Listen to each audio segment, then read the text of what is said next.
All right. Hi, everyone. I'm Catherine Stanley, managing editor of the Tico Times. I'm Alexander Villegas, assistant editor at the Tico Times. And I'm Alejandro Zuniga. I'm a reporter at the Tico Times. And this is our first group Facebook Live in Tico Times history, so be gentle. We made it to the 21st century. We are going to be doing these periodically because it's so important to us to hear from our readers. It's always been important, but even more so today. And so we're really looking forward to having these Facebook Live chats so that we can hear from you directly. All of the comments that you make are going to be read and noted. We might not get to talk about them all during this session, but we'll be taking note of all of them. So today we're talking about our deep dives, which have quickly become a really important part of the way that we are structuring our reporting, and especially the way that we are working to make sure that we get outside of the Central Valley and do in-depth reporting on communities around the country. So Alex, how did we start doing these deep dives? It kind of came together by accident in the beginning. Yeah. Our first deep dive was to Santa Teresa, and turned out that there's a story there that I was looking into. And then while I was looking into that, a few more other stories came out.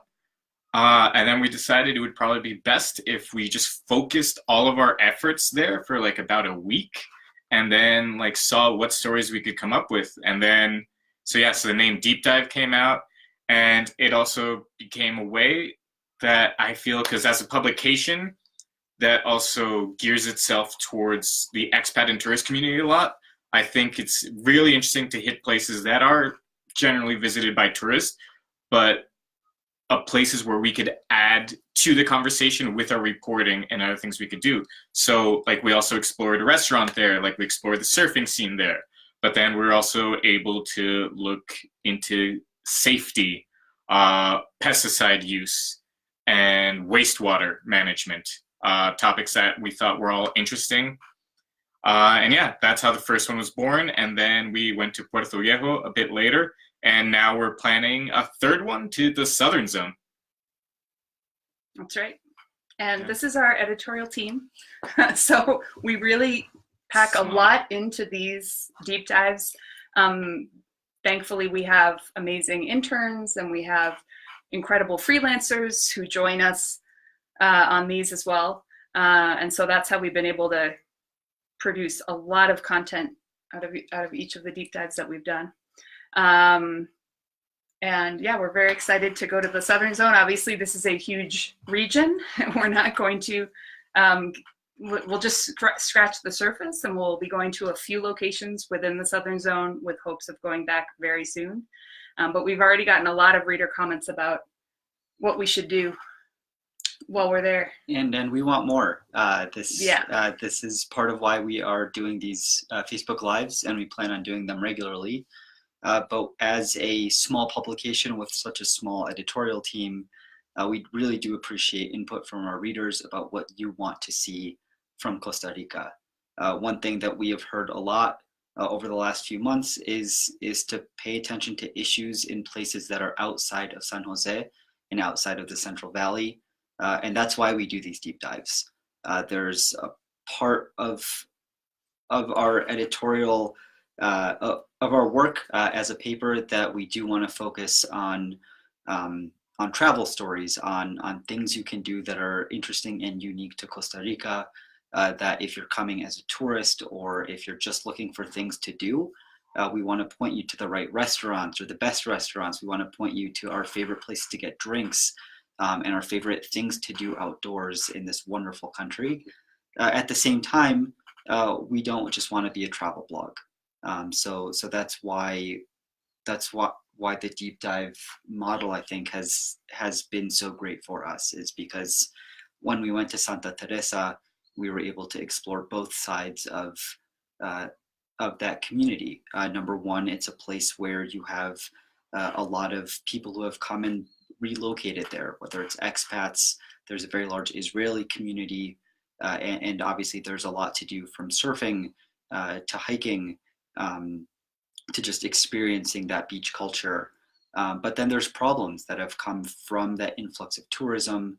I wrote a story about wastewater in Santa Teresa. And when we went to Puerto Viejo, one of our reporters, Duncan Anderson, wrote a story about how even just paving a road has caused so many issues for a community. And it's really being there in person that lets us report on it and experience it firsthand. Yeah, and that's why I think it's kind of interesting about doing these things is that, we spend so much time, and so many of the newspapers and so many of the media here is focused in the Central Valley, in San Jose, and communities outside of San Jose tend to be very small, and a lot of people don't know really that their stories are important, or that what's going on is of national significance. And I always find it really interesting, to go there and find out about those stories, about really, as the name implies, deep dive, and you dive in. And then, and also a lot of times too, people, because it's a small community, don't necessarily want to speak out all the times, but then when, let's say, major news outlet goes, they realize oh yeah, maybe this is something that everyone else should hear about, not in this community. So that's what I really like about doing these deep dives. The Southern Zone trip last week, I guess we've gotten a lot of feedback about where we should go, what people love about the Southern Zone. Herbert is saying that Golfito is great. Why don't more tourists travel there? Golfito is definitely a place we're planning to spend time. We've heard from people in Puerto Jimenez and Sierpe, and a reader in Pérez Celedón who reminded us to not forget about locations that aren't on the coast. We're really hoping to be able to, since we're going to have several people there, visit some spots that are really off the tourist track. So that'll be fun. And we would love to hear people who have traveled in the Southern Zone. What are the places that we might not have ever been before, or a lot of our readers don't even know about, that we could visit and shine a light on what they're doing. And from to answer that question, I think I would guess is that the Southern Golfito is harder to get to than a lot of other destinations in Costa Rica, especially during the rainy season.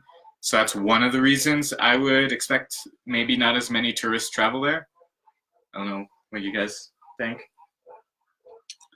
I don't know. Especially during the rainy season. Find out. Yeah, we'll find out. Find out. But that's part of what made, I think, Santa Teresa so interesting, is one of the things that we did for the Santa Teresa deep dive, is we actually all traveled to Santa Teresa a different way. So Alex, I think you ended up taking the bus, if I remember correctly. Yep. And you took the bus over to Punta Arenas, and then took the ferry over to Paquera, and then the rest of the bus system all the way to Santa Teresa. And I don't even want to know how long that took you. 7 weeks. You're still not back. But then we had folks who drove themselves, either using the ferry or going up and over and down into Santa Teresa, out on the Nicoya Peninsula. And then I took advantage of there being a flight, so I was there in 40 minutes and made everyone else very jealous, and got really pretty views out of the airplane. But one thing that you have to deal with, or one thing that Santa Teresa deals with, is of course transportation. They don't have paved roads into the town, and it makes it's part of what makes even governing Santa Teresa very difficult. Is they being a part of the Punta Arenas province, and Punta Arenas, the headquarters, are all the way across the Gulf of Nicoya. It makes governing very difficult, and that's one thing we want to explore, Herbert. That's a great question. Is even just getting to different parts of Costa Rica has become easier recently with new roads and new highways, but it's not always that simple, and that's something we want to explore.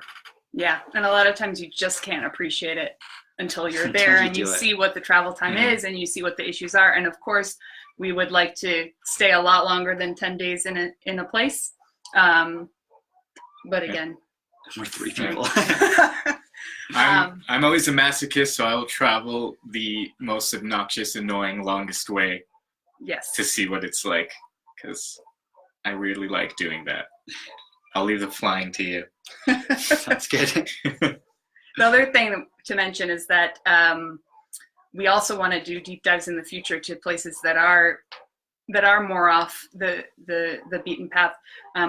We go to places where we can get support from local businesses that provide in-kind sponsorships so that we can make these trips possible.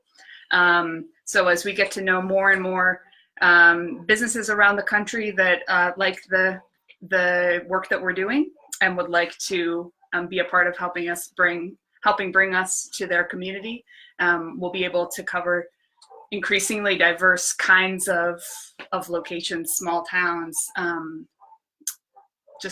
We want to cover it all. Corosalito, Kimberly is noting a rough drive. Okay, good to know. Never been.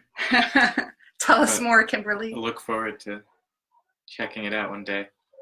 Yeah, we really, really hope to hear from a lot of people who are from the Southern Zone, live in the Southern Zone, are traveling there. And also, if you've never been there, input is valuable as well, because we'd like to know, what are you trying to figure out? What has been hard for you to figure out from your travel guides or the websites that you're consulting? So all of that is really, really helpful.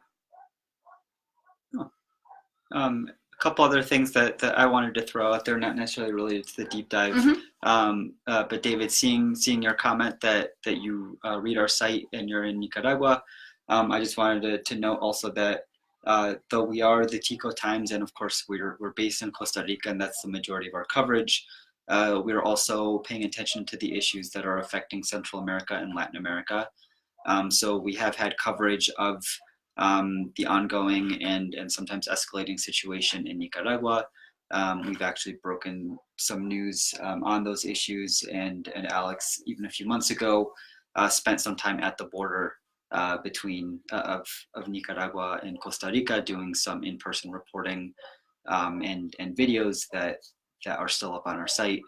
Additionally, of course, we've kept our eye on the escalating crisis in Venezuela. And we actually recently, just a few minutes ago, finished recording a podcast that we'll be publishing in the coming days that touches more on the escalating issues in Venezuela as well. So keep an eye out for that. Yeah, we're pretty busy. Yeah. And like Catherine said, we appreciate your input. On this Facebook Live, we have a poll going. So we're trying to figure out we're weighing our options as to what our future deep dives will be.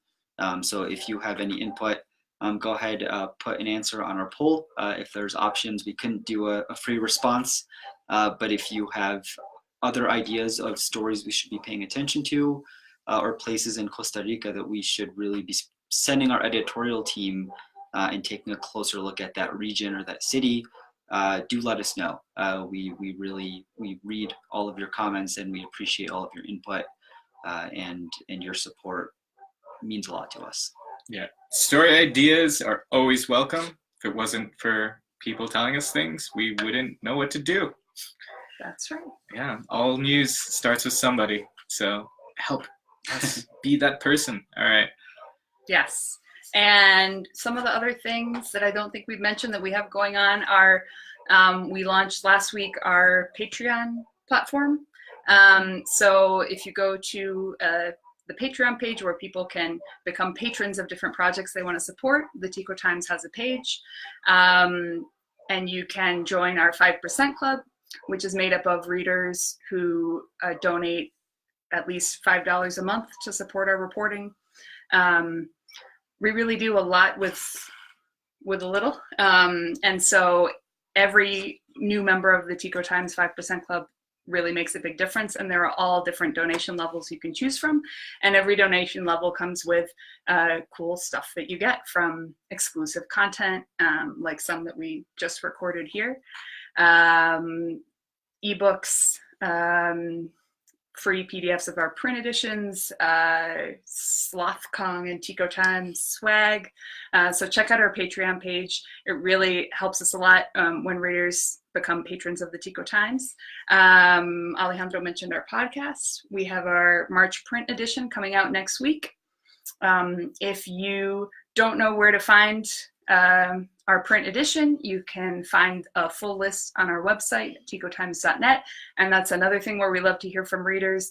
If there are locations where you think the Tico Times should be offered in your community, or if you're a business owner who would like to offer it to your customers, just let us know. And we're going to do another Facebook Live that's just for our Tico Times 5% Club 2 weeks from today. Thank you. That's very helpful. And there's a chimp behind us. I really think we should get. Yeah, these are not our offices. This is a recording studio, but we may walk out with that painting. Yeah. That's how we feel most of the time. All right.